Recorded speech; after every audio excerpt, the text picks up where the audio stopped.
by City. However, it was literally a perfect weekend for Manchester City, wasn't it? In today's stream, I timed the stream just in case. Arsenal and Liverpool drop some points, because you never know what will happen. That was more out of hope rather than expectation. That's just called celebrate, guys. Yeah, probably Jack. This stream might get demonetized now, but hey, it's worth it. Just for that one little moment of bliss. Yes. So hello guys, welcome to the stream. Cream of pants. See, easy double treble. Okay, less of that. And my volume's too low. Okay, I'll pop that up. Aston Villa more like Aston Villa. Yes, we will now forgive them for beating us. Yeah. Damon says, I feel like we won the title right now. Okay, let's not go too far, but yes, it is a massive situation for City. Srim says, I always used to complain about my lack of luck. Am I right or am I right? Yes, you are absolutely correct. Hello, Jay says, what a great start to this Sunday. Yes, so in today's stream, we are going to be discussing... Thank you so much, Off Meta Professor, for the super chat. I predicted this after Liverpool's draw to United, and yeah, of course, if you're a Bayer Leverkusen fan, they also won the Bundesliga title, I believe. The song's just called Celebration. Yes, so thank you so much for the super chat, guys. Yeah, as I say, in today's stream, we're going to be discussing the Man City Luton game. Of course, that's gonna be like, that might not even be the main talking point of the stream now, because what has happened today is genuinely crazy. We're discussing Liverpool not only dropping points at Anfield, in what is basically a full-strength Liverpool side, but for Trent, but Bradley's very good, losing against Crystal Palace. And then maybe the more surprising one, potentially, Arsenal not losing by 1, but 2-0 at the Emirates against Aston Villa. Again, they beat us. They kindly let us beat them the other week, and now they are doing us a favour. Before we get started, guys, I'm going to do us a favour. Please leave a like on the stream, on the video. It really does help. Still only 10% confident. Yes, well, and isn't this the beauty of football as well, guys? And this is why, those Opta supercomputer predictions change week to week, because it changes on results. I'm obviously not 10% sure we're going to win the league now. I'm not sure. I haven't properly thought about it, because I had no idea this was going to happen. But if we have a look at the league table, this is now the... And now, guys, genuinely, goal difference is relevant. And me and LB were chatting about this. We both concluded that it's very unlikely goal difference will now become relevant, because we couldn't see, both Arsenal and Liverpool losing a game. And yet, that's happened in the same day. Creates like London buses, isn't it? So, obviously, City are in the lead. It means that with respect to Arsenal, we still can't afford to draw, because they do still have a much better goal difference to us by 5. And with 6 games left, it would be very difficult to make up that goal difference. Liverpool, however, somehow have allowed us to get back into the goal difference race. So if, let's say, Arsenal draw again, we draw and Liverpool win, we'd still be ahead on goal difference, because slightly, depending on the margin of that victory. So goal difference is slightly relevant. But we are, for the first time in however long, we are in a situation where we are in charge of our own destiny. It was always within our grasp, within our reach, but post-Arsenal game, we've never been able to directly impact it. We've been left to hoping for luck. Arsenal were 12 goals ahead of us 2 games. You're not wrong, to be fair. Yes, the swing has been big. That Luton victory, obviously Liverpool losing, that makes their goal difference go down. Arsenal losing by 2 makes their goal difference go down. And it also means that we've now scored more than anyone in the Premier League. We've actually only conceded 1 more than Liverpool, 6 more than Arsenal. That's mainly where the goal difference is. We scored 1 more than Arsenal, but conceded 6 more. That is the issue. But that's a good sign, because in general, guys, the attack wins you the Premier League title. If you have scored, the team with the most goals at the end of the season wins the league more than the team with the fewest goals conceded. So that's a very good sign. Let's talk about that then, shall we? In fact, where should we even start, guys? I had no idea I was going to be talking about this today. Should we touch the Luton game first, or should we keep talking about the the title situation. I think maybe we'll talk about the title situation, and then we'll get into the Luton one part way through. So get your questions in, guys, because as I said, this was an unexpected situation. Get your thoughts and comments in. How confident are you now that City are going to win the title? I don't want to forget the Luton game. I still want to talk about it. Because obviously a few weeks ago, as I say, I went on record saying I'm like 10% sure. And I think that was still a very reasonable thing to say. That was still a very reasonable thing to say. Because we were 4 points behind top. We had a much worse goal difference. And if you looked at the fixtures that were coming up, there weren't any bankers in terms of like, yeah, they're definitely going to lose then. They're definitely going to lose that game. No one would have looked at that Arsenal game today and gone, yeah, Arsenal are definitely losing that one. I could maybe have seen a draw. Same with Liverpool. I couldn't even seen a draw. All I could see there was a victory. But they lost against Atalanta 3-0 earlier in the week. And then another back-to-back defeat at Anfield. At the worst time in the season as well, from their perspective. This is now crunch time. And historically, traditionally, this is where City reap rewards. And this is where they normally come into their own. And this is where we get our clutch players, i.e., Kevin De Bruyne and those sorts of lads. How good was he against Luton, by the way? Liverpool have not yet been able to demonstrate that. Arsenal have not yet been able to demonstrate that in this modern Premier League era, in terms of being clutch in the title running and like leading the pack and maintaining that lead. City have, so we've obviously got that on our side. And we needed three things to happen, didn't we? If we assumed that City had to win all their games, we needed three things to happen. We needed Liverpool to drop points in one game, Liverpool to drop points in a second game, and then Arsenal to drop points. And somehow, that was at the there are 9 games left mark. Within 3 games, all 3 of those things have happened, which is incredibly. I mean, if you're an Arsenal Liverpool fan, you've got to be annoyed, haven't you? Because it's not even like they went away. It was a really tricky away game or whatever. Like home against Villa, home against Palace. It's just I'd be very, very upset. Liam, who is a Liverpool fan, says, I have a feeling this isn't it in terms of teams dropping points. I think you're going to drop points in at least one of the next 4, says Liam. I can definitely see that as a possibility, 100%. I was, people were talking about teams, going to win 9 games in a row. That's very difficult to do. Like, it's not easy for teams to do that. Obviously, Liverpool haven't done it. Arsenal haven't done it. City still have a chance, but it's not a guarantee, obviously. And we'll have a look at our fixtures later because I feel like we've got to talk. I know it's like the classic take one step, or take one game at a time, but you've got to look ahead. It's fun and interesting, isn't it? Hello, Dooms, who says, what a beautiful Sunday. We should not concede any in our last 3, and that would put us 1 goal behind Arsenal. Yeah, that's crazy, 7 letters. So much more confidence, Jules. So am I, obviously. So am I. Went into today expecting 2 comfortable wins from them both. Yes, same, Jack. Exactly. I looked at that and just went, yeah, maybe like... I looked at the Villa one. Again, I was like, there could be like a 0-0 draw in there. Maybe. Palace one, I was like, no, that would be like 2-0, whatever. Craziness. Dooms is now 60-ish%. Yeah, guys, if you had to pop a percentage in, what are you thinking? Again, I said 10% a few weeks ago. I think I upped that to 20% after Liverpool drew against United. I've got to... If we win 6 games, then we win the title, and there's still technically there's a tiny bit of wiggle room in respect of Liverpool. There isn't in respect of Arsenal. But again, they've got the harder run in. So I still expect Arsenal to drop points in at least one more game. So maybe there's... in fact, maybe I expect every team to drop points from now to the end of the season at least once. And maybe there is some wiggle room because the points they've dropped...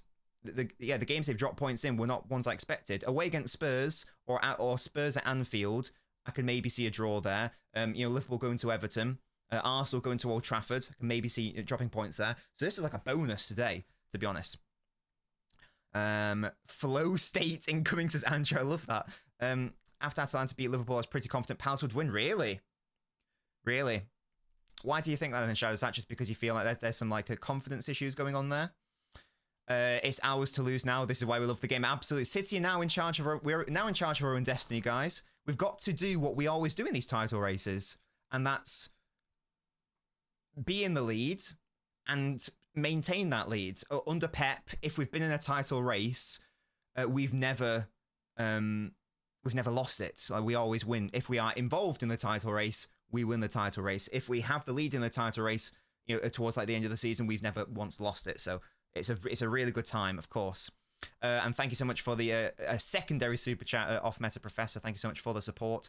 Our form has completely switched, which is crazy. Yeah, conversely, that those sides are not doing as good as we maybe expected. City, on the other hand, we've definitely have improved 100%. We do seem to be going for it a bit more. We've scored 4 and then 4 and then 3 and then 5 because we put 4 past Villa, 4 past Palace, 3 past Madrid, 5 past Luton. 2 of those were away fixtures as well. So yes, I totally agree with that, Letty. I'm happy as well. It's a consequence of midweek games. I'm not sure, Jason, to be honest. I'm not sure what it is. I mean, I think in terms of the Arsenal game, Villa are just a very good team, so it doesn't surprise me that they were able to get something. The Liverpool one does surprise me, not getting a goal. Like there was that Salah chance in particular. I just no idea what he was doing there. How he's not scoring that. Craziness. And even in the Arsenal game, Trossard just hits it straight at the goalkeeper. Go anywhere. Weird one. Pep, is that you? Gavardio stocks rising, Saliba and Van Dijk stocks falling. I used to pray for times like this. That's amazing. Letty's now 90% we're going to win. Goodness me.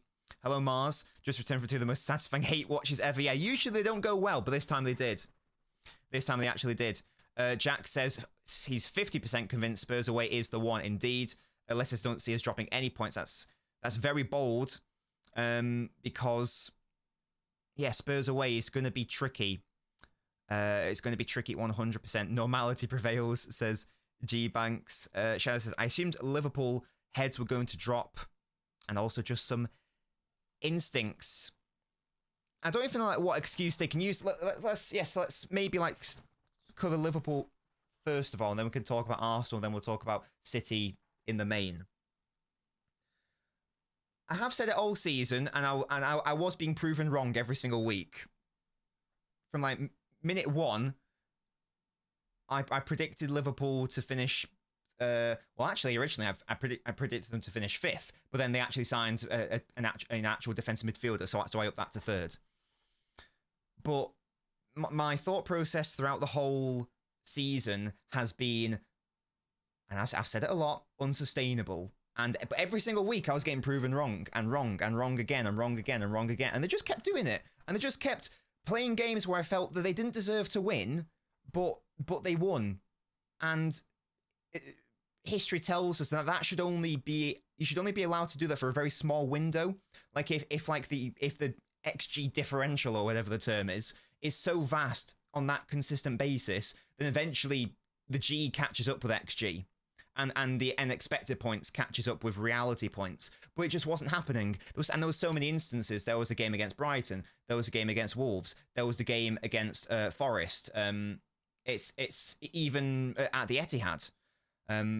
Numerous occasions this season where Liverpool, in my opinion, should have dropped points, but they didn't. But that's fine when you have world-class players like Salah, for example, and it doesn't matter if you're not playing that well, they will still win the game for you. And you've got like a goalkeeper like Alisson. Maybe it doesn't matter if you give up these chances because you've got like the current best keeper in the world at the back. You've got Van Dijk, who's been like one of the best defenders in the world this season, or maybe the best. Those game breakers. But maybe it has finally caught up. At United, that was a game they probably should have won, but they didn't. So maybe that's what's happening now. Liverpool throughout this whole season have not had a blip. They've not had a blip. City's blip was in November, December. When we drew against Chelsea, Spurs, Palace. Liverpool. That period where we dropped so many points consecutively. Arsenal had a similar period in December where they lost against Fulham and they lost against Brighton. And I think they maybe lost or drew another game before that. So it's like December, that was like their blip where they had sort of like around like 3+ results or 3-ish results where they drop points in. And Liverpool haven't had that all season. The worst, in fact, I checked, the worst they've had this whole season before, like, this match week and the previous one, was drawing against United at home and then drawing against Brighton, I think. Which isn't too much of a blip because, you know, United, Big Six team, Brighton are a good side. So this is the first time it's actually happened where there's a little bit of like a poor results. 3 in a row now, if we include all competitions. And I think the Atalanta one it's fair to include because it was a very strong Liverpool side and it was at home. So losing against Atalanta pretty comprehensively, not succeeding in beating United, drawing against them, and now losing today. So they finally had their blip, and I predicted that a while ago, and I was so annoyed because it wasn't happening. And I was like, I'm just being made to look like a proper mug here. It clearly is sustainable because they keep doing it and doing it and doing it. But finally, it has caught up with them, and good, to be honest, because about time. Because as I say, there were too many results earlier in the season where it was annoying me that they weren't dropping points when I felt they deserved to drop points. So that's good. Let me know what you guys think about the Liverpool situation. Again, Liam is a Liverpool fan. Liam says it's not sustainability. It's shocking finishing from certain people that need to be called out. Deserve to win again against United, but haven't either week. But no, Liam, that's the point. That's the point. You won games where you didn't deserve to win, and now you're not winning games where you do deserve to win. And in terms of the finishing, like that Salah chance for, I know Jones like absolute stinker, but like Salah as well. Salah normally bails you out when the finishing is from other players is poor, but even his finishing was poor today. So I think it is a fair thing to bring up. Ryan says Liverpool bad in transition. Fee says Liverpool hater, but they got robbed. Don't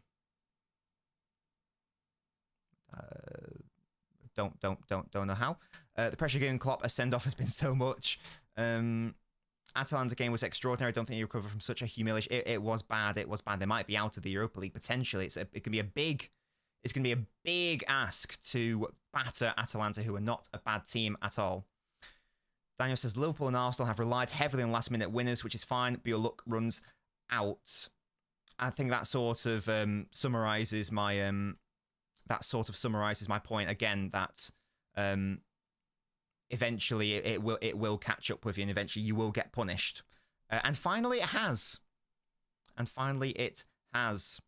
I'm so happy, says Stewie. Indeed, our season depends on the upcoming week. If we beat Madrid and Chelsea, we are on for another treble. I'm not even thinking about like the FA Cup or the Champions League. My brain it's the Premier League for me. That is the one I'm desperate for us to win. And there's nothing wrong with doing last minute winners occasionally, but you shouldn't be relying on them like so early into the season. Like even for Arsenal as well, like the Luton game, like a 90th minute plus winner, Luton just two, and against United as well, needing a late winner. Too many of those across the season. All these results, able to rest Foden, yes, 100%. You know, suppose Kula, I am staggered. I am staggered that this has happened. No one in the world would have been able to predict what has happened in like the past few game weeks. Ifa says we can draw Spurs away. That's huge as long as we have goal difference. Well, we need a big swing to beat Arsenal's goal difference. That's all. Liam says we're going to beat them comfortably. Okay, interesting. So 3-0. Interesting. What are your thoughts on the title race and the treble? Which team's going to drop in form? I don't know what my thoughts are on the treble because anything can happen in cup competitions. Like Chelsea might beat us in the FA Cup. It's hard to predict that. Same thing with the Champions League. Anything can happen. The league's a bit more predictable in terms of like every single time the best team wins it. So I've got to say that from now we should be winning it. You know, so we've got to give ourselves, like, if we're including like all three teams, at least 50%, and then like 25 each for Arsenal, Liverpool, something like that. We've got to say that we're the favourites now. We've got to, haven't we? So yeah, I guess I'm as confident as I reasonably can be, given that weird capitulation by our title rivals. Guys, if you're enjoying, please make sure to leave a like on the video. It is free and it really helps out your boy. Helps other people see this video. We've got over 100 people in here. Let's get to at least 100 likes. Thank you for that. That is the target. Jack says, I've been the same this season. It's the most where I've wanted the league over anything else. Because if we win, we'll do something that's never been done in English football history. Not Premier League history. English football history. Yeah? Of 4 titles in a row. Liverpool's brilliant sides of the 70s and 80s couldn't do it. Huddersfield's early 20th century sides couldn't do it. Arsenal's early 20th century sides couldn't do it. Fergie's United couldn't do that. Preston North End couldn't do that at the dawn of the English Football League. No one's ever done that. I'm desperate for us to be able to do that, to be honest. I'm desperate. We don't talk treble unless we are in the final in both competitions. Yeah, it's too tricky to call. I did do some research though into this. So obviously we'll get to Arsenal in a second. Let's just talk about, in case we somehow do win the league and FA Cup / Champions League, just obviously touch on how brilliant an achievement that would be. No one's ever done this is in respect of European competitions. I don't know enough about non-European competitions. No one's ever done the double treble, obviously. And in terms of the double of, like a continental double, so winning the Champions League and league title, and then in the next season win the Champions League and league title, that's been done twice before in football history. And that was Di Stefano's Real Madrid in the 50s, and that was Johan Cruyff's Ajax in the 70s. So if we were able to, let's say, so for argument's sake, if we lost the FA Cup semi-final, for example, but we still somehow won the Champions League and Premier League, that's how extraordinary of an achievement that would be.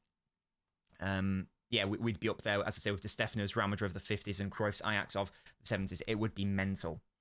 Atalanta aren't a good team. I think that's harsh.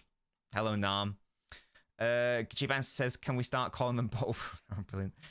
Raheem says, having only one day off against Chelsea is criminal. No wonder so many players are injured. They do need to change this congestion schedule for sure. I told you Liverpool lose 6 points minimum, says Anthony. So far, spot on. They've already lost 5. Craziness. But to be fair, I don't think, no one would have predicted them to lose 5 points in 3 games. That's just insane. Buying with no one, they never did the treble into a double. In fact, I don't think that Beckenbauer ever got the treble, because I think Bayern have won the treble twice, but they were both in the 21st century. I don't think they've got 3 trebles. Yes, Pep cosplay indeed. Diehard Bars fan here. Hope you win the Premier League and we meet you in the final. Love that from you, Neil. I don't want to meet you in the final though, because I couldn't deal with the heartbreak of meeting Ilkay in the final. I can't do that. Taylor says, what was most encouraging about yesterday was how good the summer signings were. Doku and the Croatians were superb. They seem to be fully settled in. Nuno's not far off, I think. Yeah, and we'll get on to Manchester City. So that's the Liverpool angle. As I say, question mark of performances / results balancing out. Question mark. I don't know. It's never that simple, but maybe it is that simple.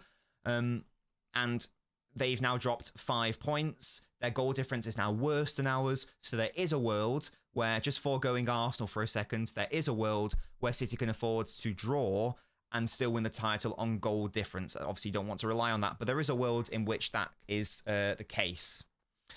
Did they? So Bayern have 3 trebles. Is that right? Are you sure about that, Tony? I'm going to very quickly look at that. I did not know that. I didn't realize they won 3. Let's have a look-see. Football the treble.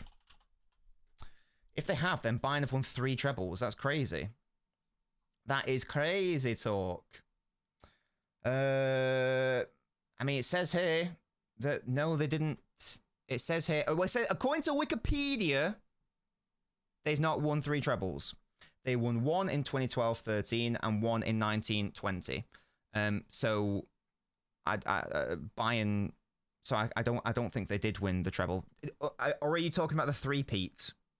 I'm talking about the treble, not winning 3 in a row.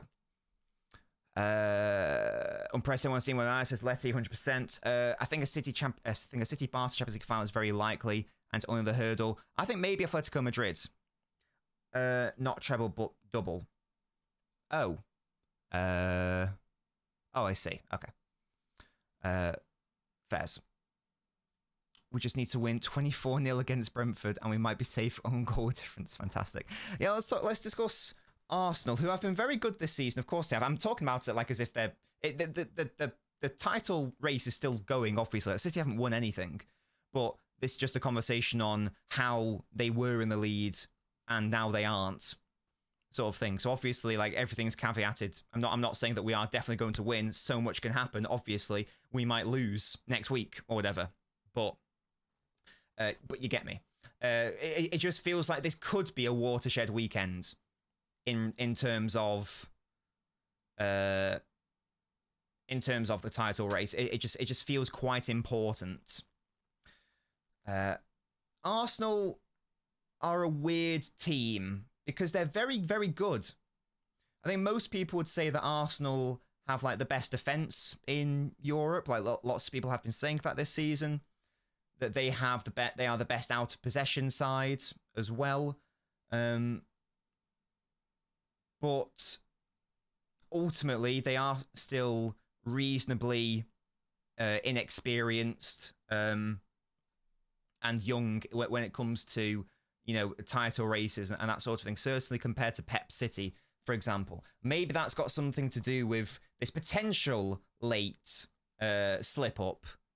I'm not sure. Maybe it's a case of, in fact, John McKenzie said this about Arsenal. He said how he feels that Arsenal almost becoming too reliant on goal difference on set pieces and goals from set piece. No one scored more set piece goals than Arsenal this season in the Premier League, and we all talked about and, you know, like bigged up how brilliant they were at corners in particular, sort of like post December.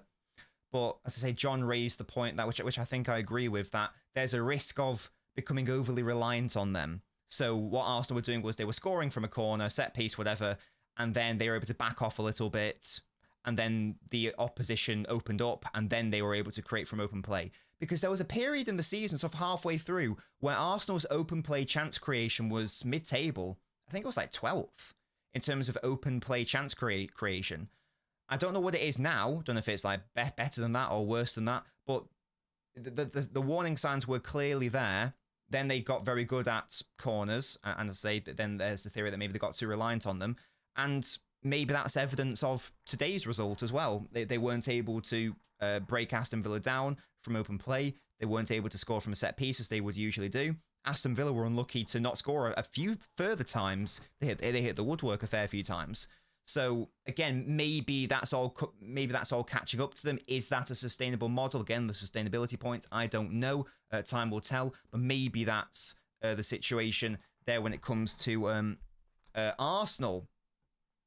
The fake treble. Oh, is it not league title, domestic cup, and Champions League? Oh, okay. Mars says, I'm a Barca fan. If we get City Barca final, I'm supporting Barca. Well, yeah, of course, Mars, of course. Gotta get ready for work. It's 4 a.m. Yeah, G-Bands, get to sleep, mate. Big up to you. Big up to you, Craig, as well. Yeah, hit the likes. Plan to eat any sunflower seeds today? No, I'm not, Nan. City own this league, says Dark Carnage. Jack says, you'd think a loss was minus points. By the way, some people in this chat are talking. Yes, it's still incredibly... Again, let's just refresh our brain. It's still incredibly close, guys. The title's not over by any means. There's still 6 games left, and from an there's only one result in it. If we lose, then we let them both back into it. If we draw, then we absolutely let Arsenal back into it, and arguably Liverpool. It is not a given by any means. It's a positive, obviously. It's fantastic that they've dropped points for us. It's brilliant, but we need to still temper expectations. Anything can happen. 6 games left. Let's refresh ourselves of Man City's fixtures, just so that we can refresh our brains here.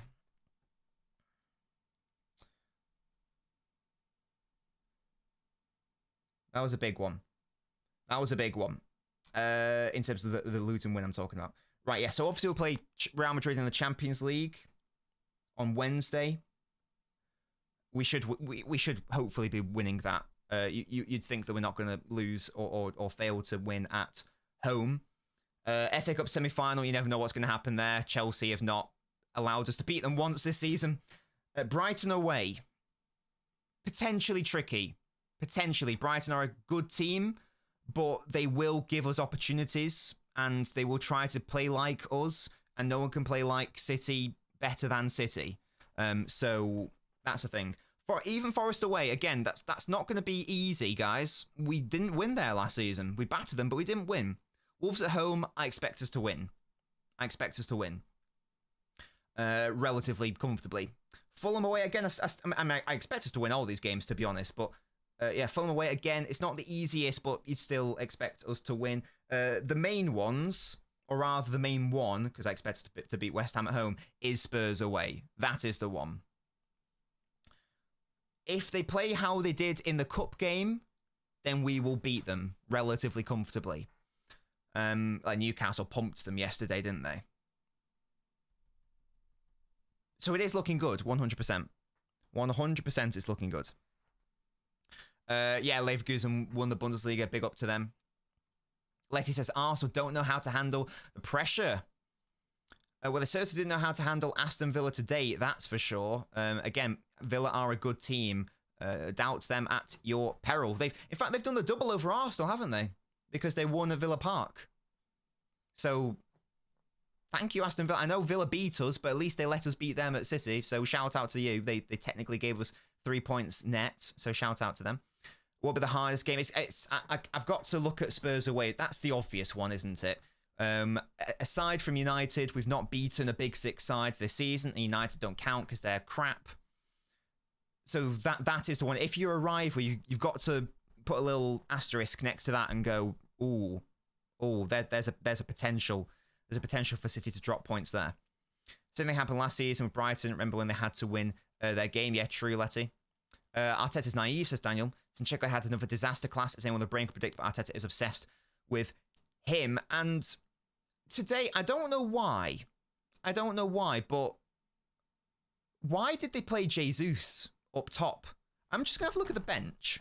I'm pretty sure that they didn't have to play him. Yeah, Jesus played 80 minutes as the 9.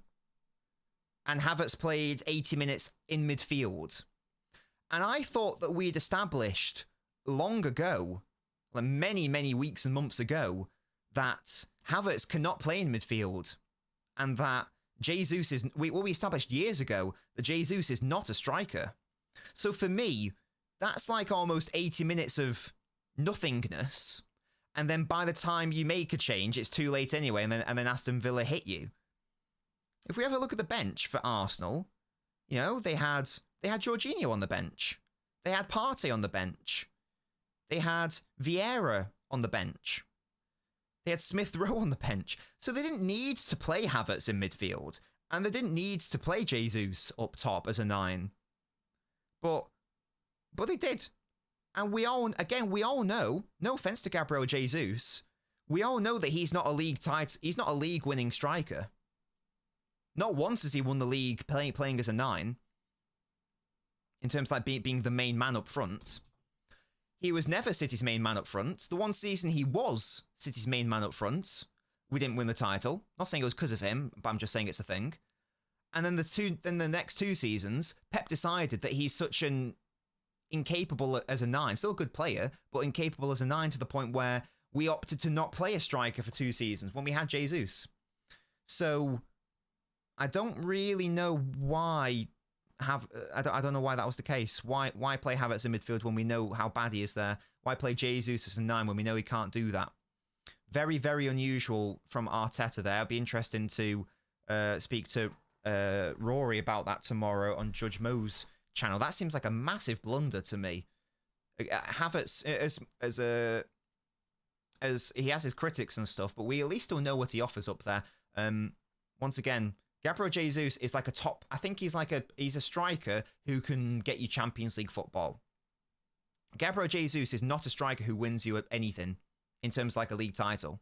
He's never going to be the main number 9. I don't know how old he is now, but he's past the. I feel like he's past the age now where he's going to add that string to. But he's not a child anymore, isn't he? Like 24 or something like that. So we sort of know the sort of player he is and will be, and he's never going to be a deadly clinical poacher, striker, etc. But fantastic player, but he's a winger. He's not a striker. He's a winger, or like even like a false 9 maybe. He's not a 9. So I don't really get why. I don't get that, because Havertz has been playing well at 9, so I don't really get that from Arteta. Arteta takes off Ødegaard of all people. No, that was crazy as well. That was crazy. I know City won 5-1 on top of the table, but our 1-0 loss versus Palace means Bosch. For God's sake. Still a long way to go. City are going to be playing every 3 to 4 days. Yeah, it's crunch time now. It's earn your money time. When going gets tough, the tough starts to get going. Electricity, genius. I trust Pep and the boys. They know what we need to do, so I'm relaxed. Yeah. How nice would it be if we go back to the last week not needing a win versus Spurs? Well, that's probably going to be our penultimate game, isn't it? Because our last game is still going to be home against West Ham, I'm pretty sure. There's no easy games, but this is what City do. Yeah, totally agree. Good evening. The post-match scenes at Leverkusen were nuts. Pitch ovations for goal 4 and 5, half statement on the pitch. Yeah, what's their first ever Bundesliga title? And to do that in an age when Bayern have been dominating is craziness. Arsenal never win the Premier League because Arteta benches multiple Premier League winners like Jesus and Zinchenko. I actually think it's the opposite. One of the main reasons why they didn't win the title last season was because those two were like some of their main guys. Their main guys were people who were not the main guys at City. So and City were their rivals, their title rivals last season. I think that's probably why they didn't win it, to be honest. Ironic how the former City players weren't good enough for City are the reason for Arsenal's downfall.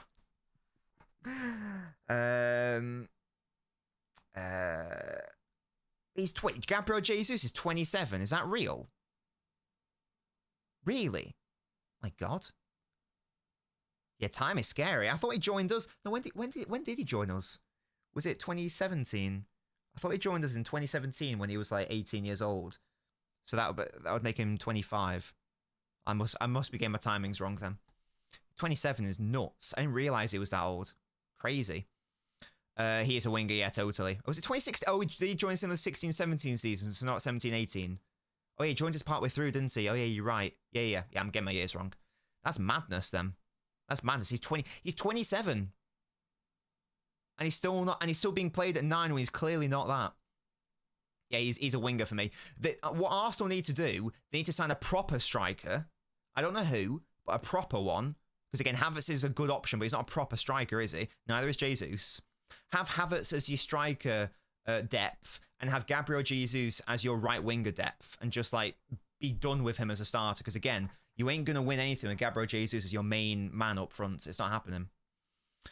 Not every team's cup of tea to score 3 in 10 minutes versus Villa to win the title. Exactly.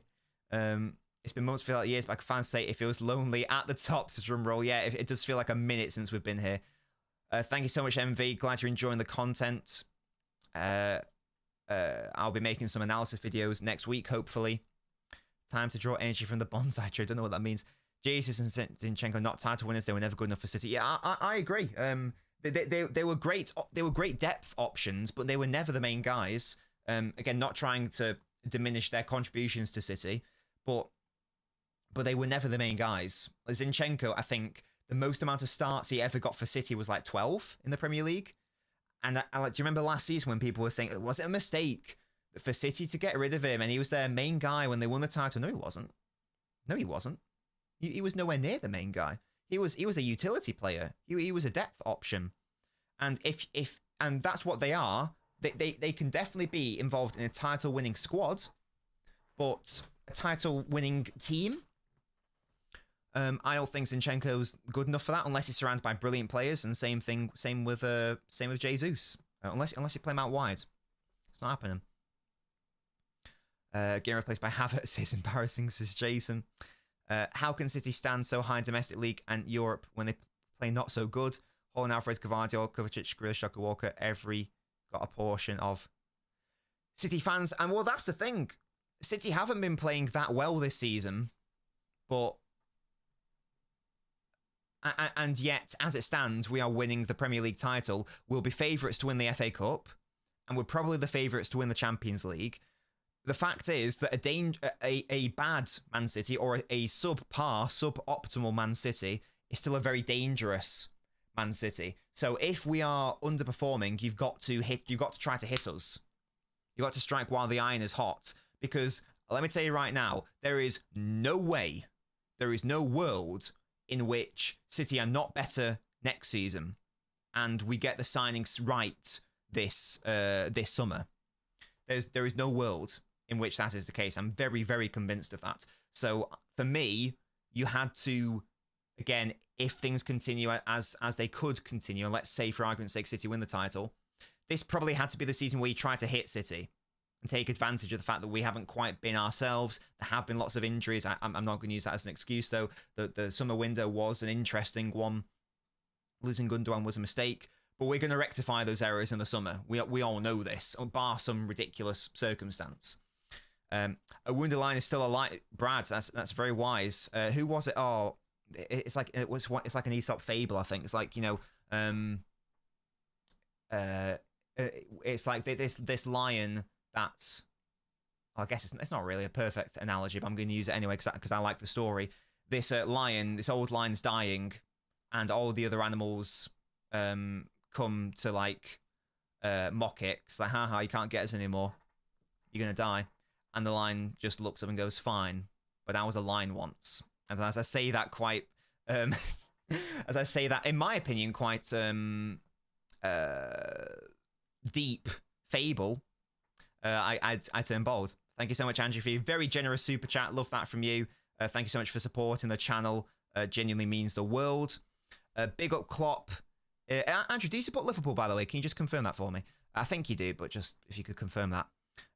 Big up Klopp, bottler. I said it on Monday. He bowled 3 title races. Every time he has a chance to take advantage, but can't do it. He has underachieved.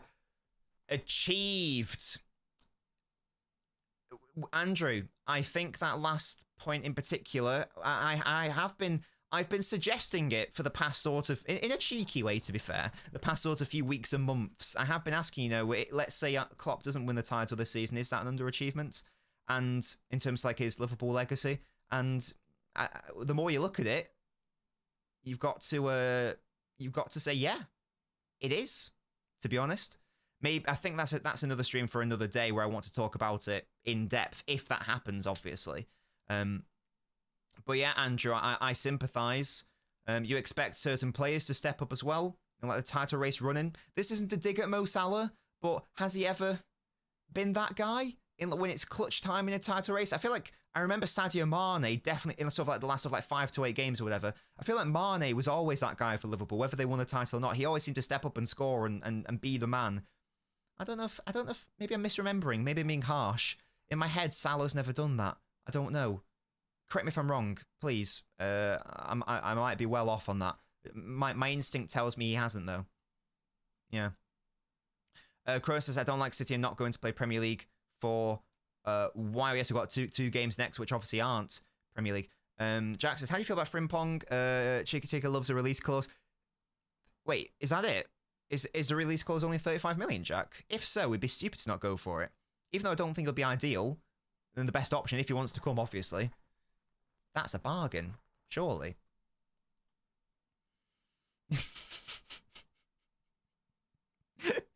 Oh my god. We need one more big push. If Erling can wake up, it's over. Yeah, Erling does. I do still want to talk about the Liverpool game later, guys. But yeah, Erling's finishing does need to step up, 100%. Jesus Prime was his first 5 games with us. I thought we got Robinho with a team mentality.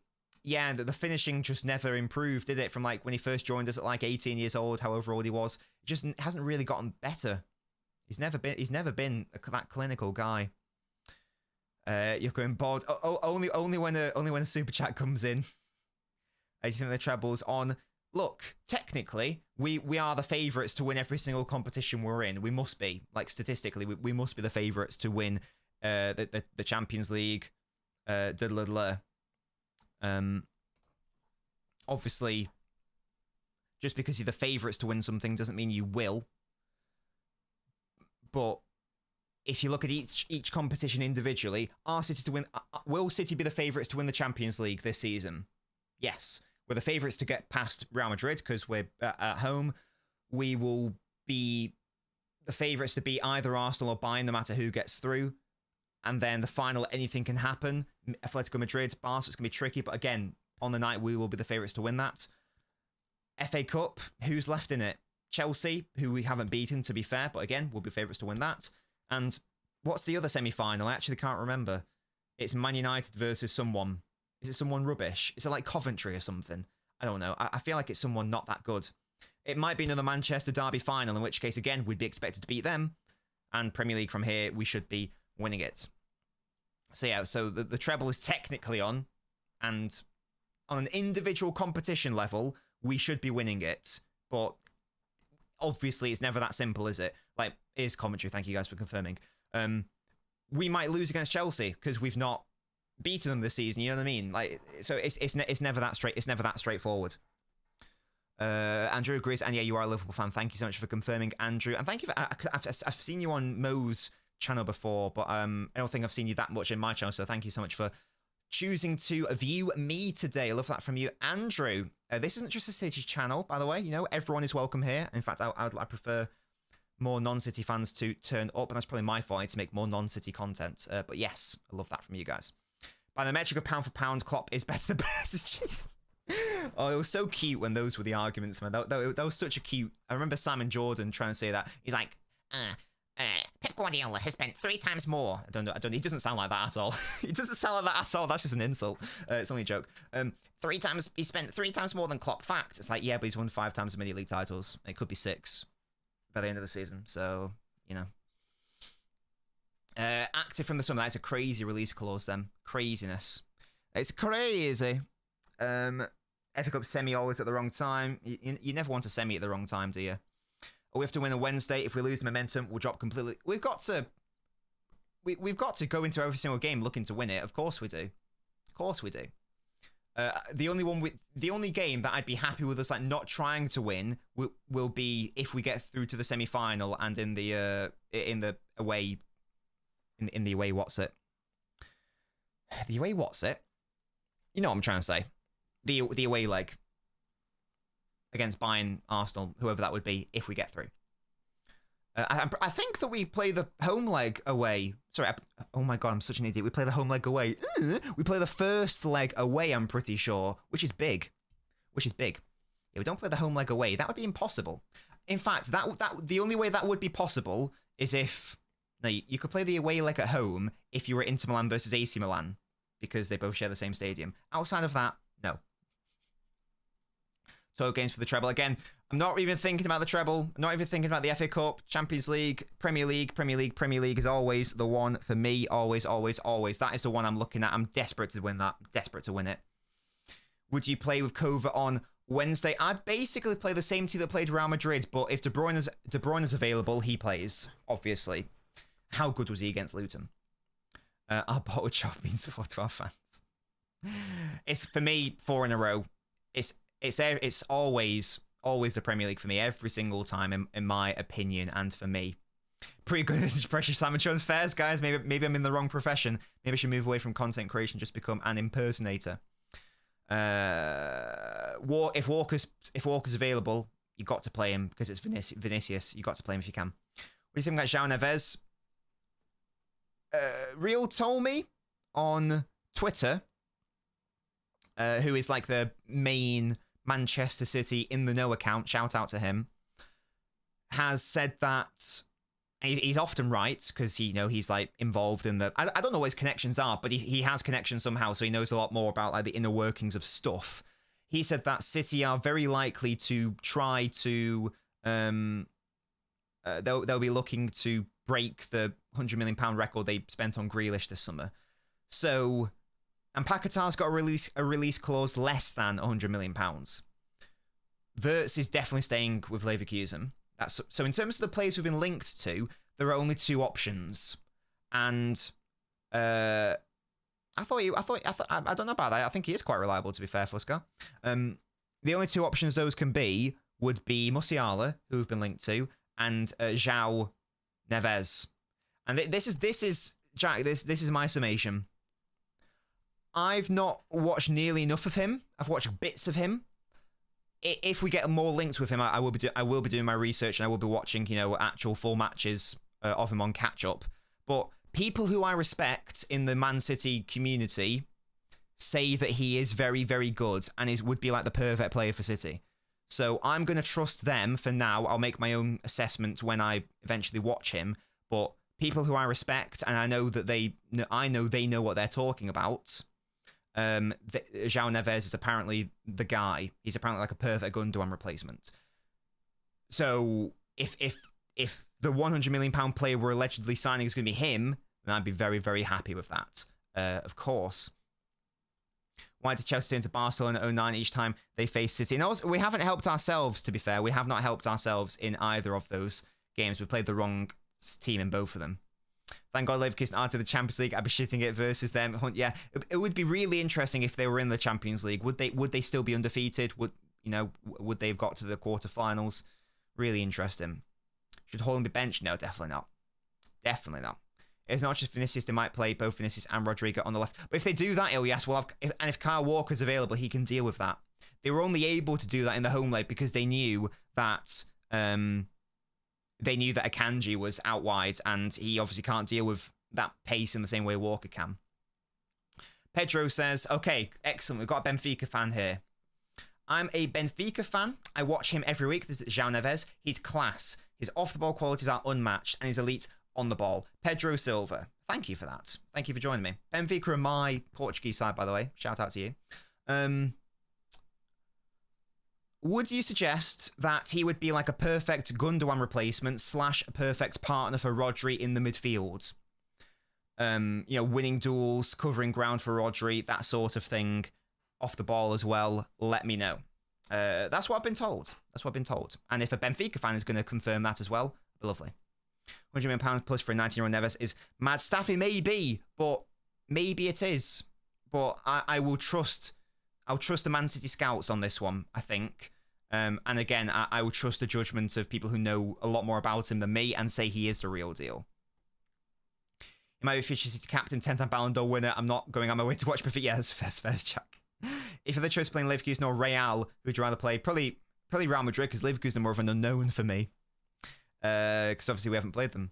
Okayness says, let's stay calm and ground and be focused. Monks for the next 6 games. Yeah, be single-minded. I totally agree with you there, mate. So says, how are we going to line up against Madrid? So as I say, I think it's going to be the exact same. The only difference will be, assuming the availability of De Bruyne and Walker. Walker will play... I think Diaz might get dropped. So I think that Akanji will play where Diaz played. And I think Walker will play where Akanji played. And I think that Kova will probably come off and De Bruyne will come on. And it wouldn't surprise me if we saw Foden out wide. I know he got the goal from the centre against Madrid. I just don't know if now is the time to try to play Foden and De Bruyne in the midfield. I'm not convinced. I think we probably need to try to be a bit more conservative. So that's probably how I think we will line up. Same team, but the difference is Diaz swapped out for Walker and then swapped with Kanji. Kova swapped out for Rodri. De Bruyne. Kovacic, I think. Andrew says, yeah, João Neves is perfect foil for Rodri 6 and 8. Yeah, that 6-8 hybrid, that's what we need. 100%. I think he could do the Gundo role very well. Maybe not as much G as Gundo, better off the ball, and he could also play the 6. That Pedro is the exact thing, isn't it? We need an 8-6. We need a Gundogan. We need a Bruno Guimaraes. We need a João Neves. For me, that is the number one area, an 8-6. I don't really care who it is. I don't care if it's Bruno. I don't care if it's João Neves. I don't care if there's another player who Kimmich. Lots of people have said that. I personally wouldn't want him as much, but I'll accept that.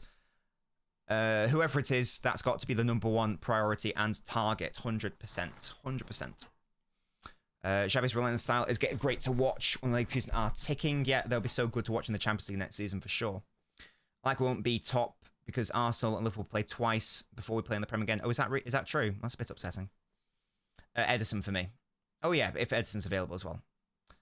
That is my opinion on that. Guys, we've still got over 100 people watching, which is amazing. Please, can we get to, I don't know, 130 likes? Leave a like on the video. It helps your boy out. Thank you guys so much. So we've touched on Liverpool. We've touched on Arsenal. We've touched on the Real Madrid game. Let's briefly touch on the Luton game and like what worked from that. And also just what's been working in general the past few weeks and why City are now looking like we might be able to win the title. I think maybe the main word I want to use is fluidity. Keep your questions and comments coming in, by the way, guys. Like, this is a pretty chilled out post-mortem, so if you want to like leave any questions about anything, feel free to pop them in the chat, and I'll try to answer as many as I can. Yeah, fluidity is the main word for me. I rewatched the Luton game actually just now, well, just before today's stream, like in between the Liverpool and Arsenal games. And as I say, fluidity was my main takeaway in terms of how free-flowing the players' positions and roles seemed to be. Two players in particular, Rico Lewis and De Bruyne. Sometimes De Bruyne was in his standard, advanced midfield position. Sometimes he was on the wing. Sometimes he was a bit deep. We've seen that a bit this season, not nearly enough. I'd like to see him given that more free, chilled role a little bit more. But like stuff like first minute from deep, he created that chance for Haaland, which he probably should score. And this is why I think that obviously we need to think about the long-term sustainability of De Bruyne and how many more years we're going to left have of him. When his legs eventually go, what's going to happen? But this is why I've said, and if you've been following my watch-alongs, then you'll know I already think this. De Bruyne could very easily keep being a very valuable player for Man City up until the age of like 36, 38-ish. There's no reason why he can't be given a more deeper position and role a la Pirlo or Paul Scholes. Like Scholes used to be... it's very... Like, Scholes and De Bruyne are very similar players in that respect, in that Scholes started his career as a more dynamic, box-to-box, advanced midfielder. And then from around 2006-ish, around then, he was converted into this deep-lying playmaker, infamously. Similar thing happened with Pirlo as well. In like the 90s and the early noughties, most of his football was played, not necessarily as like a 10, but like more advanced or whatever. And then sort of like from like 2010-ish, asked to sit back deeper and dictate play like that. So De Bruyne could definitely be that guy. He's got the passing range to do that. So if and when his legs do go, there's no reason why he can't do that. So I was very happy with that. And Rico Lewis as well. He was the catalyst of our treble win last season. Could it be another catalyst this season? The last few games, I think he's been very, very good. I think City have been very, very good. I don't think that's a coincidence, to be honest. Jack Grealish as well, of course. Rico Lewis coming in. He was sometimes playing in midfield, but sometimes he was playing at right wing back against Luton yesterday in that Kyle Walker role. It was very interesting, and maybe if he can play that sort of like right wing position more often, then there's even more utility there, and he's going to get even more minutes at City, because it's going to be very tricky for him to nail a claim as like a starting midfielder for City, given how much quality we already possess, given how much quality we are going to purchase in the summer. We're going to hopefully sign at least 2 midfielders. So if Lewis can be that guy on the right as well, that's massive for him. Bob looks really good as well, says, okay, see, I thought Oscar Bob when he came up. We all know how good Oscar Bob is. I think he's definitely more of a Pep player than Cole Palmer. He's taken the minutes Palmer probably would have had this season. I think he could definitely be a really useful asset for City, 100%. And Doku, of course. Doku was fantastic yesterday. I expect him to play well against Luton, but I thought he was brilliant. He seems to have got his confidence back. Driving at players, successfully making the correct decisions, getting his shots away and getting them on target, winning penalties. That's a big thing for City, because I don't know the data. I just feel like Haaland's not scored as many penalties compared to last season. And by extension, I feel like we've had a lot less penalties compared to that last season. So we do need someone to win more penalties for us. Maybe Doku can be that guy. Yeah, I thought Doku was really good as well. And we all know how good Gvardiol is. We all know how good Gvardiol is. I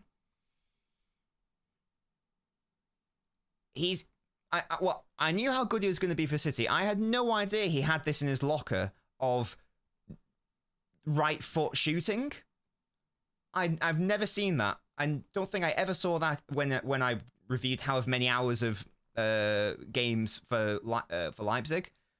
I can't remember him ever doing it for Croatia. Maybe he has, but I've just never ever seen that. Didn't know he had that in his arsenal, but clearly he does. He's tried it a lot this season, and now it's actually working out for him. Weak foot outside the box. This guy apparently doesn't have a weak foot either. Something else for me to love about him. Just doesn't, and that's very surprising. I don't have like facts to back this up. This is more anecdotal, but I suspect it's correct. In general, let me know what you guys think about this. Left-footed players have a worse weak foot than right-footed players. I think is correct to say. I don't know why that is. I've got a theory. But if you think of like left-footed players, you associate them very strongly with their left foot. And you associate them by extension with not really having a right foot. Like David Silva, for example, terrible right foot. Ian Robben, terrible right foot. Even Messi, as good as he was, right foot, his weak foot wasn't great. Haaland is very reluctant to shoot on his right foot. Laporte's not the best right foot, whereas the other way around, right-footed players seem to be more comfortable with their left foot. So that's why I'm so surprised Gvardiol is great with his right foot. Doesn't seem to be an issue for him. I feel like there are so many right-footed players who are great with their left foot, less so the other way around. Again, don't know why that would be the case. I've got a theory, but I don't know how valid it is. Fagre says, do you think Pep will play the wing-back system against Madrid with Doku and Grealish playing centrally? I don't think Doku will start against Madrid. I'd be very surprised at that. Grealish has made a huge difference, 100%. He is the glue, my man. He is the glue. I want to see more of Bob. He always looks sharp. Intelligent runs. Yeah, he deserves more minutes, but it's just a very good team. That's the only issue. But he's a starter. He's good enough to just start. He's not good for an academy player. He's a good player. I don't think Doku should start. I want him as a sub. I want him as a sub personally. I think he would struggle. Yeah, and look, he's done better than I thought he would do in his first season, but he's still not the guy for the biggest games right now. Agree about De Bruyne, quarterback role is the way to go. Yeah, it's only a matter of time before his legs go, and because he's such a like this is something that's so underrated. He's such a quick and physical player. Like, you know, when he makes those driving runs, particularly on the counter attack, when he eventually loses that power, it's not necessarily the worst thing in the world because there's still another role for him as that quarterback. He needs to be protected, and I don't know how the out of possession shape would look, but it could definitely work. No, I don't want to do that, Yuval. Let's just keep them all because they're all brilliant. I don't want to get rid of any of them. I love them all. Scoring a winner goal against Luton's great, but he won't be able to do that versus Madrid. Yeah, totally agree. I'd be amazed if De Bruyne stays somewhere. Really? I don't know. I suspect and hope he's going to get a contract extension. I don't think he did do it at Leipzig, yeah. Gvardiol outside the box. There was one moment Gvardiol made a defensive error, which almost led to a goal. Yeah, and that's the thing, Daniel. Look, he's not perfect. Of course he's not. And City's defence hasn't been perfect. But overall, his first season has been fantastic for City. It's been brilliant. And this is why it annoys me when I tweet saying Gvardiol's been brilliant, and people go, oh, saying this because he scored a couple goals, because he's only been playing well recently. Blah, blah, blah. No, he's been playing like this all season. To the casual observer, they're just noticing his SofaScore ratings go up because he scored some goals. If you actually watch with your eyeballs, then you'll be able to see that Gvardiol has been brilliant this whole season. Hello, Demand just joined. Thoughts on the two results today? Huge, mate. Absolutely huge. We discussed them at length earlier in the stream. Massive, genuinely cataclysmic results in respect of the title race. As I say, we need three things to happen. In addition to us winning all our games, which is a given. We have to do it no matter what. We needed Liverpool to drop points in one game, 2 games, Arsenal to drop points. That has happened. Massive. That's because more right foots and good with both feet. But yeah, but why?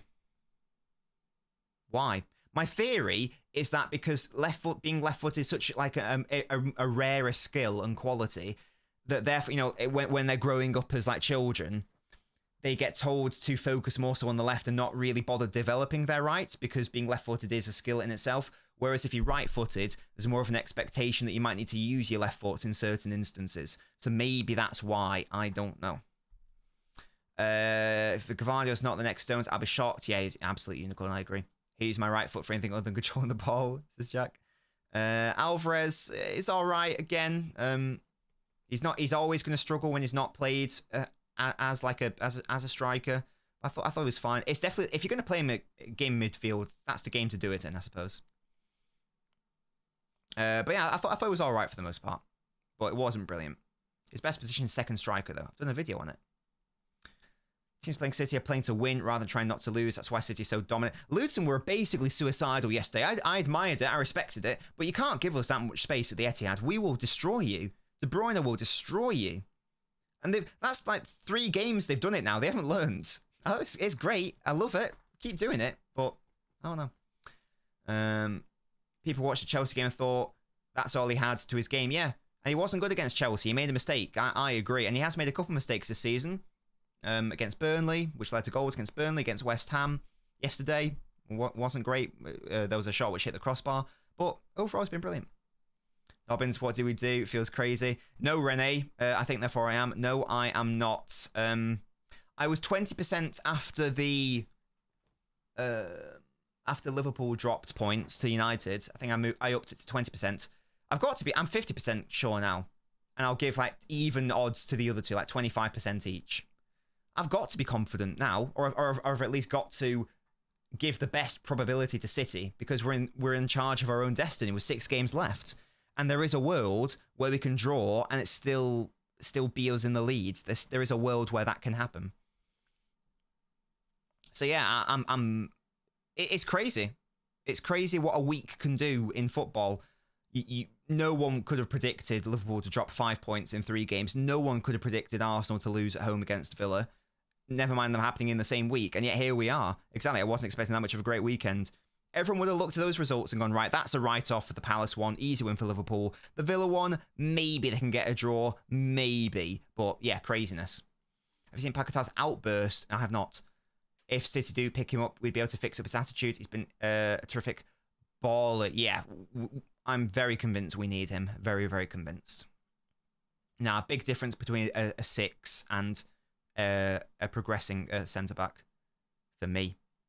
It's been disappointing. What's going on up front? Pepsi midfield overload obsession. Yeah, just best players, best positions. You'll see the best football. It's as simple as that for me.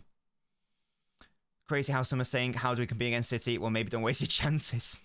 If City win the title from here, then Arsenal and Liverpool will only have themselves to blame, because this has been bad from Man City this season in terms of what we expect from Man City. I still believe this is the worst season from Pep in terms of his coaching. I'm still standing by that statement.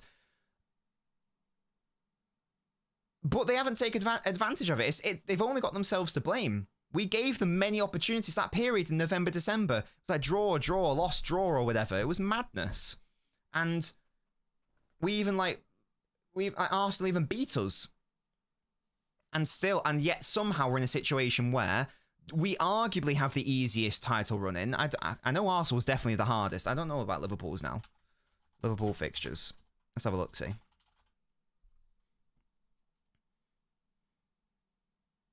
Away against Fulham, we play them as well. Away against Everton. Away against West Ham. Away against Villa. Home against Spurs. Home against Wolves, I expect them to win. There's 1, 2, 3... There's 4 games there out of 6 where I put a little asterisk over it and go, that could be a draw. Everton away, that could be a draw. West Ham away, that could be a draw. Spurs at home, that could be a draw. Villa away, you saw what Villa did today at the Emirates. You saw what Villa did to us at Villa Park. Liverpool have to go to Villa Park, and that's actually the second to last game for Liverpool. So that will be probably a must-win for them. Pressure? Question mark. Yeah, yes, it's. I think it's safe to say now that we've got the Villa game out of the way for us and the Palace game out of the way, City have got the easiest run in, and we are top of the table. Craziness. Craziness. Liverpool team isn't tired to winning, says Abbas. I mean, they've certainly overperformed. Definitely. Let's not make any mistake about that. Let's give them some credit. They have overperformed. I don't know how many people predict them to be in a title race. Certainly not me. I think the game against Chelsea and the FA Cup will be tricky 100%. How can we win? What do we... All we've got to do, mate, it's annoying because it's such an easy fix. Just play your midfielders in midfield. Don't play a striker in midfield. Easy fix. Just play play the team that you're going to play against Real Madrid, for example. Just do that. Just do that. And then we should win.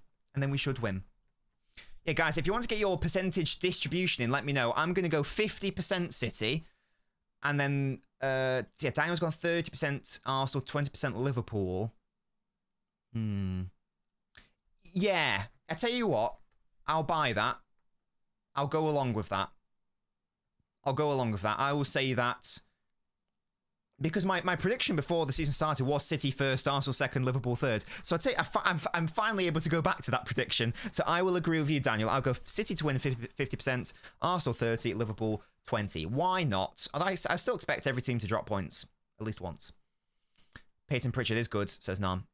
Says me and you. Player of the season. It is. Oh wait, Jack's got one. 50% City, 25% Liverpool, 24% Arsenal, 1% Burnley. I love that from you. We're very subpar. Yeah.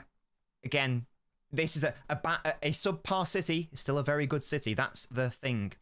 When's our next clean sheet? Don't worry about that. Let's have a look at the fixtures again. I'll go. I don't actually know. Home against Wolves. Why not? Teams playing Wolves last game of the season have had 0% Tanto win rate in recent seasons. True. I haven't watched the documentary yet. I'm going to be watching it with my mum. Yeah, it's going to be tricky, Andrew, isn't it? It's definitely still a 3-horse race. Totally. I feel sad for Klopp. I do not. He can hold that, to be honest. He can hold that. Yeah. We did this comeback again and again, and we have a bad transfer windows. What a joke, says the Citizen. Liverpool have so many frauds. 100% Ari Pep season this year. We could win the league in a squad transition season and a Rocket Illing season. Yeah, exactly, Mr. Massive Favour. I totally agree with you there. If you had to choose Liverpool or... Oh, no, that's an impossible question. It would be funny if Arsenal won, because then it would be like Arteta, Klopp, legacy question mark. So just for that, I'd probably go Arsenal because it's more fun and interesting. But I'd rather neither of them won. Guys, we've got 200 people watching here, and I was going to ask for 200 likes, but we've already got that. You guys are unreal. Thank you guys for the support. Thank you for getting us to a conversion rate of 1 viewer per like. We love to see that. We really do. I'm going to be live for like another 10 or so minutes. So stick with me. I'll just text Mr. Thomas, be done at FYI. There we go. Yeah, I'll be done at 8 o'clock. So we'll be live for 15 more minutes, chaps. Subscribe if you haven't already done so. Is this the title deciding week where we turn on the Jets and win the treble, says Colin. It does feel like a big watershed moment. It does feel pretty title defining. How can it not be? Liverpool and Arsenal both losing. By definition, it has to be. Yeah, by definition, it has to be. We've now just got to be professional and win. And just do all we can do. You can't ask anything else. We're now finally in charge of our own destiny. We haven't been for basically all season. We love being in charge of our own destiny.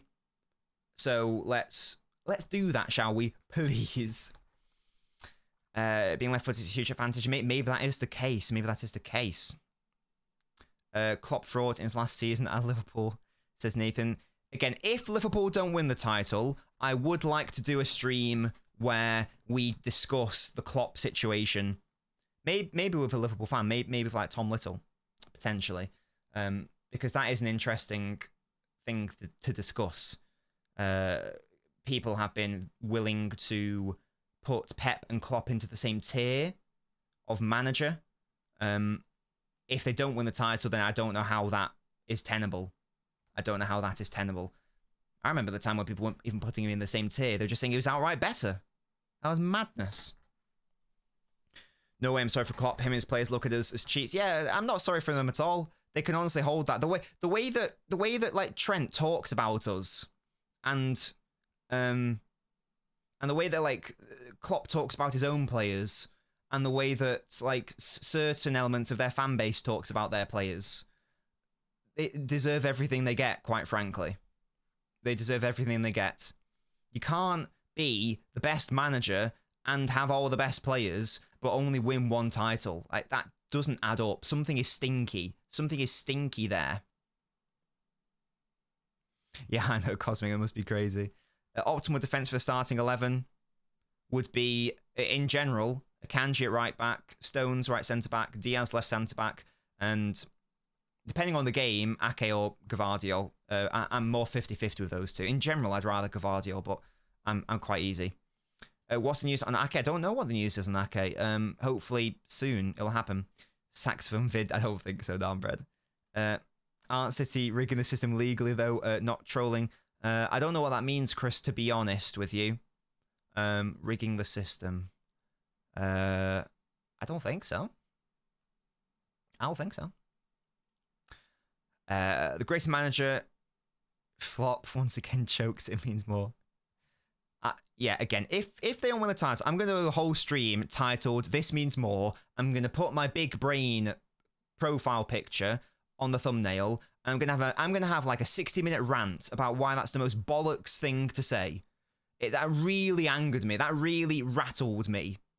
That when he said that, it really got to me. It really pissed me off, man.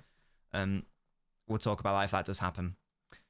Time to play our best unchanged team every match. If we can, Staffy, I agree. People are underrating this run. We're unbeaten since Villa Park. We have. Yeah, it is mad. I mean, there have been some draws in there. And I will maintain that City have not been that good this season relative to what we expect City to be. But once again, the issue is that even if we aren't that good, the chances are we're still better than everyone else. Because we are that good. Hello, Toby. Love you too, mate. How are you doing? Who's an Arsenal fan? You think Foden or Rodgers has shot the Ballon d'Or? Oh yeah, someone asked who's the player of the season. It's got to be between Foden and Van Dijk. Yeah, but you can throw Rodri in there. Throw Rodri in there as well. I think for me, the top three now. I did have Rice in there. I've now put Rodri in there. I've had Rodri in for like the past few weeks now. For me, the top three should be Foden, Van Dijk, Rodri. Not necessarily in that order. Watkins is an interesting shout. I think he's definitely been. I don't think Watkins is good enough to be top three. You could make an argument for top five. Definitely, you could 100% top 10. That's not in doubt. Top three is a little. I think that'd be a bit too hard for him. Personally, for me, Foden. I think Foden should be player of the year. Premier League player of the year. I think he's deserved it. I think that especially if we assume City win the title, for me, he would be the best player in the best team. So by definition, he probably should be winning player of the year. And yeah, the data shows it. Just using your eyes show it. The clutch moments show it. The context of he has put the team on his back at times this season in the absence of De Bruyne. He's burdened. He's taken on that burden, and he has not looked out of place. And yeah, it's as things stand, he is the reason. He is the reason why we are top. We've been so reliant on him. Obviously Rodri as well, but I gave it to Foden personally.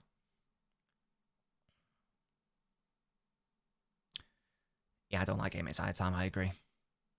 As you likely know, Leverkusen. Yes, they are. Big up to Leverkusen. Is there anyone other than Virtue you'd want to stay? Frimpong would be interesting. That'd be very interesting. I don't know if he'd want to join. I don't know if he'd be good, best suited for us. But if it's anyone else, it's got to be him. Mars, I've made a video on it, mate. I've done a video when it was first announced, like over a year ago. Nothing has changed. People say you're going to do a remake of that video. The facts are the exact same. Nothing's changed. It's called Lawyer Reacts to Man City's alleged FFP breaches, something like that. Would recommend. It's like a 10-minute video. Would recommend giving it a watch. It's very good. It's one of my best. I'll try, mate.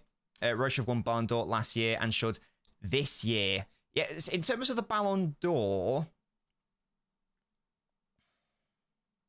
yeah, Rodri's got a very good shout. I think we'd have to win the Champions League for a City player to win the Ballon d'Or. We've got to win the Champions League, definitely. Yeah, I think that's probably got to happen. Cole Palmer, nah.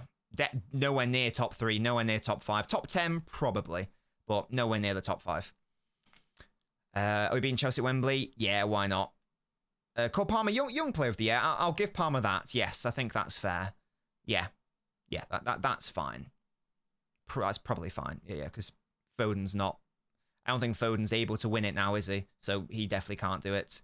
Yeah, that's probably right. He did used to be in our academy, didn't he? DM is not win the Ballon d'Or without Madrid or Barca PR, says Kenny. Hey, stranger things have happened. Anything can happen, and stranger things have happened. It would be tricky for him to win it, of course, because it's heavily geared towards. In fact, shall we have a look? If we include sort of like more like attacking midfielders as forwards. So in terms of forwards and attacking midfielders or more offensive midfielders, so basically not DMs. When was the last time that happened? Was it Cannavaro?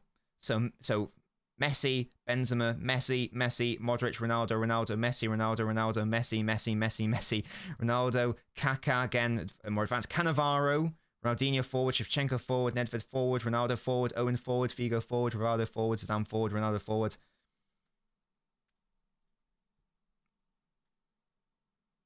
Here we go. Yes, I thought so. Mateus Sammer. Never knew how to pronounce that. The last time a defensive midfielder won the Ballon d'Or was 1996. That was the last time a central midfielder / defensive midfielder won the Ballon d'Or.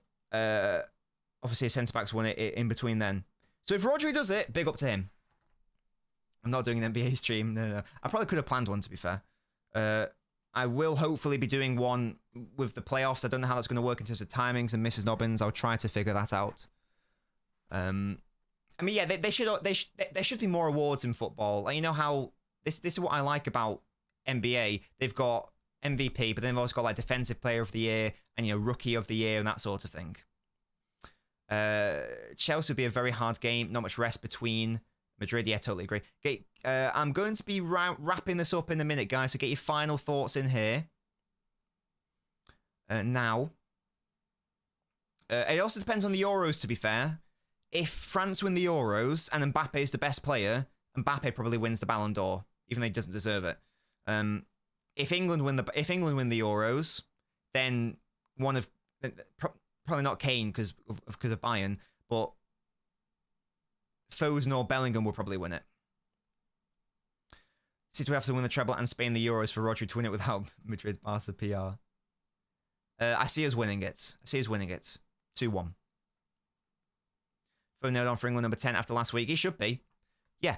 The annoying thing is, guys, I did a video on this. Go watch it. How Guardiola would set up England. The annoying thing is, it isn't a choice between Foden and Bellingham as the advanced midfielder. You can play both there. Easily. Really easily. Just got to get the right system in. You can rotate them throughout the game, like Germany did against France, where they had 3 10s rotating. You can very easily get them both into the 8-10 positions, roles, whatever, in the same team. But if you have to make a decision, then the only correct call... So if you're saying that we can only play a system where we've got a 6, an 8, and a 10, very basic, I'm dumbing it down a lot, but let's say that is the situation that we're in. You know, England have got to have a 6, 8, 10. No negotiation. The only correct 3 in that case, obviously, is Rice as the 6, Bellingham's the 8, and Foden as the 10. There is this weird idea that Bellingham has played 10 all his life, and that he's only a 10, and that's all he can do. That's all he's known. Jude Bellingham is an elite box-to-box midfielder. Jude Bellingham's not a 10. I don't give a shit what anyone says. I don't give a shit where Bellingham's been playing this season. He is not a 10. He is an 8 who can play brilliantly well as a 10. In the same way that Rodri is a 6 who can play brilliantly well as an 8. Therefore, you play Bellingham as the box-to-box 8, you play Foden as the 10. Because which is worse? Which, in terms of like optimization, is it worse to play Bellingham in the 8, where he's still brilliant? Or is it worse to shove Foden out wide, where he's not brilliant? Hopefully, there should only be one answer there. That's what we should be doing. By the way, guys, this is new. Rate the cotton turtleneck. It's lovely. And warm. What is your bet, Liam? What is your bet? It's so balanced. It works. This man criticised City when he needed to rally the fan base. Me? Huh? I think I've been very fair with City this season. I'll be honest with you. 10 out of 10, big up. 8 out. We'll take 8 out of 10. Whoa, that's outrageous. Bro, we got only 12 over games to play to win the treble. Hey, anything can happen. All right, I'm not posh. Where's it come from? No, I'm not. Guys, I'm going to head off now. Thank you so much for joining me today. Really hope you enjoyed the stream. Crazy day of football action. But hey, we take those. Absolutely, we take those. If that, Jack, I'll die if that happens. I will be back. Yes, sorry, I've not been consistent with my streams this week. That's because I've had lots of stuff going on in the background, which I don't want to get into. Normal service will resume next week, I promise. Because I wanted to do a stream today of like one of the Arsenal game, but I just didn't really feel up for it, to be honest. I'll be up for it next week, I promise. And I'll be back. So make sure to subscribe if you haven't already done so. Make sure to go follow the Twitch if you haven't already done so, because again, there are even more live streams over there. We'll be entering our final season of Football Manager, the last chance with Grasshopper Zurich. Can we actually do something? So the Twitch is LNobbins. The link is in the video description. Until next time, guys, I am off. We'll obviously be doing a watch-along for Real Madrid. We're doing a post-mortem for Real Madrid. We'll also be doing a watch-along for one of the Champions League games on Tuesday, probably Barca PSG. So again, make sure to join me for that. Until then, have a lovely rest of your evening, and I'll see you all next time. Goodbye, guys.